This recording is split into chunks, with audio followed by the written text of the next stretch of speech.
दोस्तों नमस्कार। परमात्मा धरती पर आए हैं यह कहना गलत नहीं है, बल्कि उतना ही सत्य है जैसे आसमान में एक ही चंद्रमा व एक ही सूर्य हमें दिखाई देते हैं। परमात्मा अवतार रूप में अपने बारे में संपूर्ण ज्ञान देने आते हैं और अपनी प्यारी आत्माओं को मिलते हैं, लेकिन लोग उन्हें न पहचान कर एक साधारण मनुष्य समझने की भूल अपनी अज्ञान और गलत धारणाओं से कर बैठते हैं।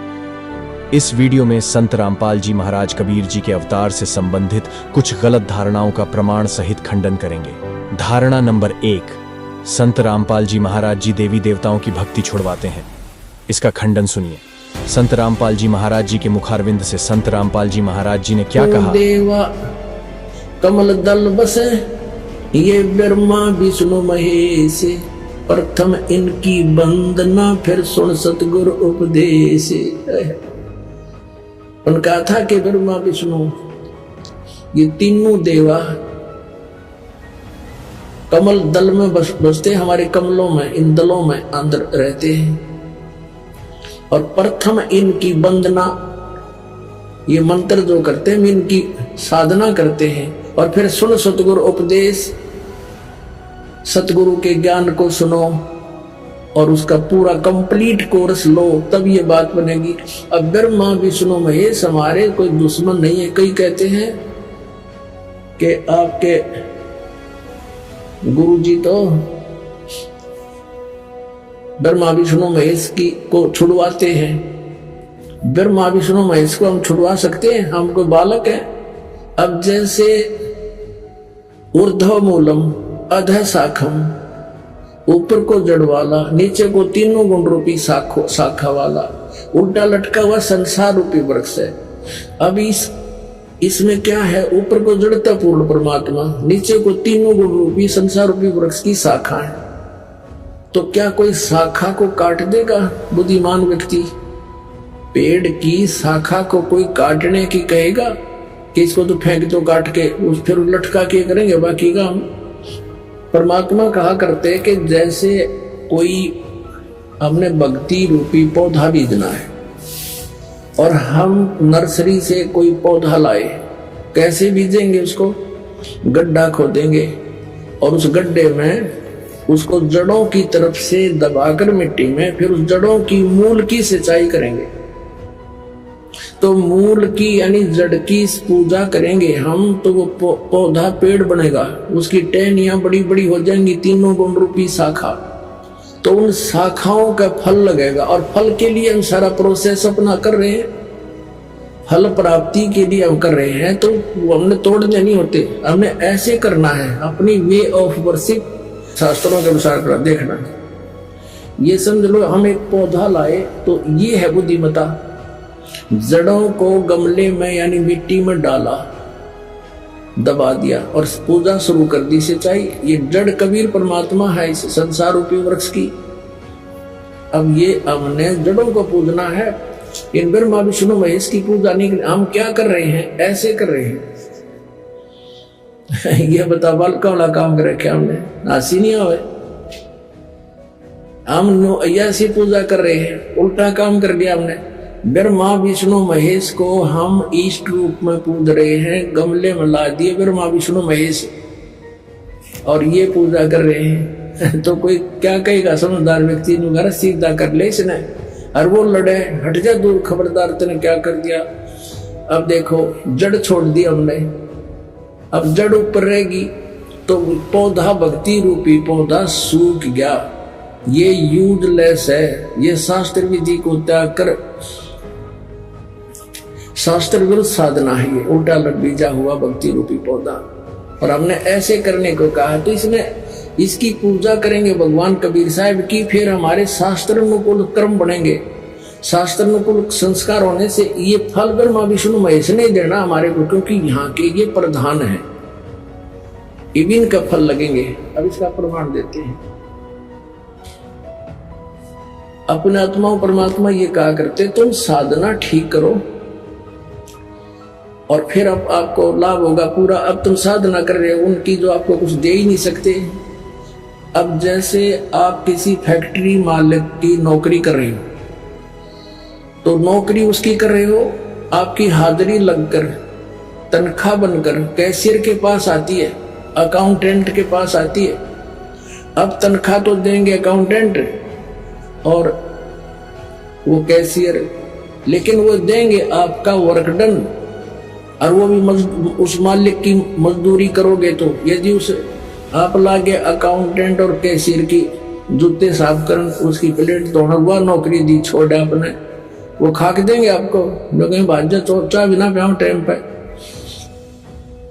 तो इसी प्रकार हमने पूजा तो करनी है, मजदूरी तो करनी, इस रूप में तो पूजना परमपिता को, कबीर साहब को, और फिर उससे बनेंगे हमारे शास्त्र अनुकूल जितने भी शुभ संस्कार फिर देंगे। यही यहाँ पर जब तक आप यहाँ रहोगे तो यहाँ के ये प्रधान है, इन्होंने हमारा वर्क डन देना है।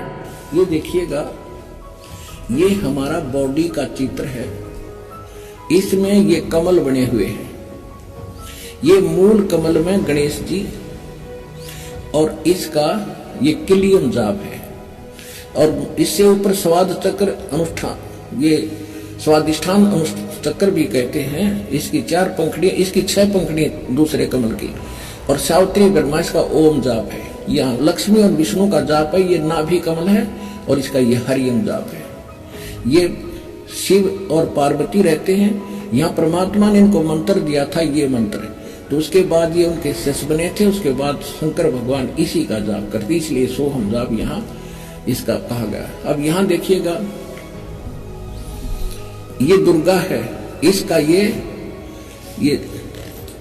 16 पंखड़ियों का कमल है, कंठ के अंदर है, और ये इनका जाप है। और यहाँ और आगे अलग, ये तो फिर केवल मालिक ने संदेश दिए हैं। अब ये हैं इस शरीर से, इस पिंड से निकल यहाँ तक बरी होने के लिए हमने ये मूल मंत्र जाप करने हैं।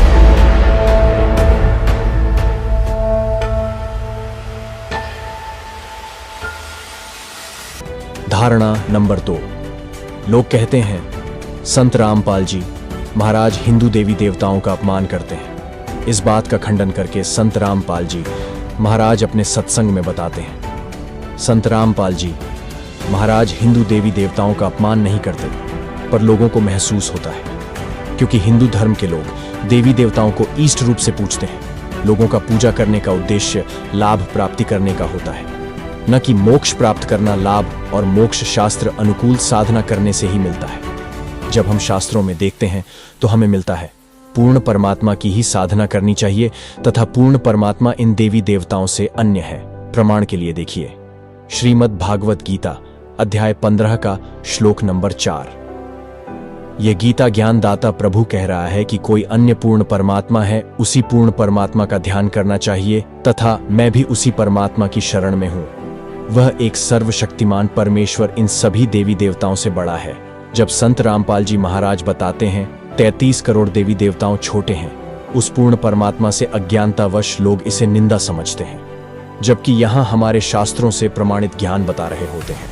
जो साधना कर रहे हो अन्य देवी देवताओं की, पूर्ण परमात्मा की भक्ति ना करके किसी भी ब्रह्म की, पर सरपुरुष की, अक्षर पुरुष की, ब्रह्मा विष्णु महेश की, या दुर्गा या निरंजन की, तो ये तो ऐसी साधना है जैसे कोई किसान ऊंचे स्थान पर, थली पर, पहले वर्षा पर आधारित थे सभी मानव समाज, और उस समय गरीबदास जी ने भी किसान थे। गरीबदास जी जाट ग्रुप में जाट जाति से थे, और अपने वहां के साथी जो किसान थे उनको भी समझाना था। इसलिए बता रहे हैं कि जो मैं भक्ति बता रहा हूं जिस भगवान की, उसकी साधना ना करके आप अन्य जो साधना कर रहे हो ऐसी है जैसे ऊंची थलियों पर, ऊंचे स्थानों पर बीज बो दिया, खेती कर ली, और जब थोड़ी बहुत वर्षा हुई तो उस थलियों का पानी एक समतल स्थल पर, डहर बोलते थे उसको, डहर, वहां आकर इकट्ठा हो जाता था, और उस स्थान को, डहर के अंदर पानी, वर्षा भी और आसपास के ऊंचे क्षेत्र का उसी में आ जाता था।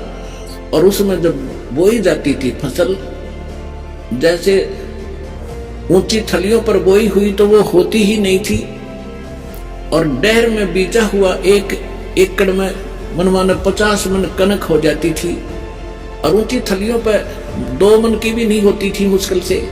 तो क्या बताते हैं गरीबदास साहब जी, एक फॉर एग्जाम्पल बता रहे हैं कि तुम ऊंची थड़िया खेती वो भूल गए निज डेरे नू।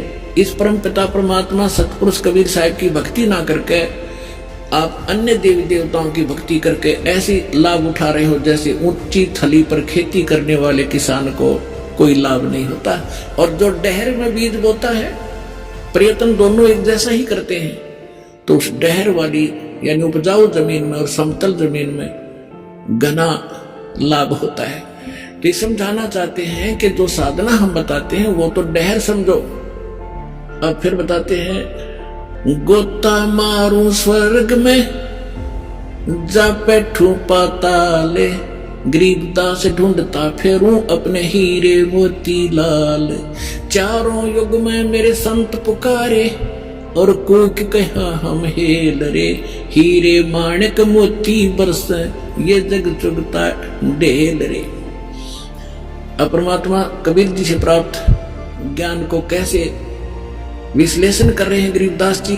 कबीर साहब बता रहे हैं कि चारों युगों में मैं आया, अच्छी आत्माओं को मिला, उनको तत्व ज्ञान और यथार्थ स्थान से परिचित करवाया, सतभक्ति से परिचित कराया, और ये चारों युग में संत पुकारे और कूक कहा हम हेल रे, हीरे माणिक मोती बरसे ये जग चुगता ढेल रे। हम तत्व ज्ञान और यथार्थ साधना रूपी हीरे मोती लालों को बखेर रहे हैं, और आप जी इस ज्ञान से परिचित न होने के कारण इन लाल और हीरे मोतियों को ग्रहण ना करके कंकर पत्थर, आन उपासना रूपी कंकर पत्थर इकट्ठे कर रहे हो, जो तुम्हें बाद में कोई लाभ नहीं देगी। तीनों देवा कमल दल बसे ब्रह्मा विष्णु महेश प्रथम, इनकी वंदना फिर सुन सद्गुरु उपदेश। अर्थात पूर्ण ब्रह्म परमेश्वर की प्राप्ति के लिए इन्हीं तीनों देवों श्री ब्रह्मा जी, श्री विष्णु जी व श्री शिव जी की ही सत्य साधना करना होगा। वह बताते हैं हमें देवी देवताओं की भक्ति करके ही परमात्मा की प्राप्ति करना है।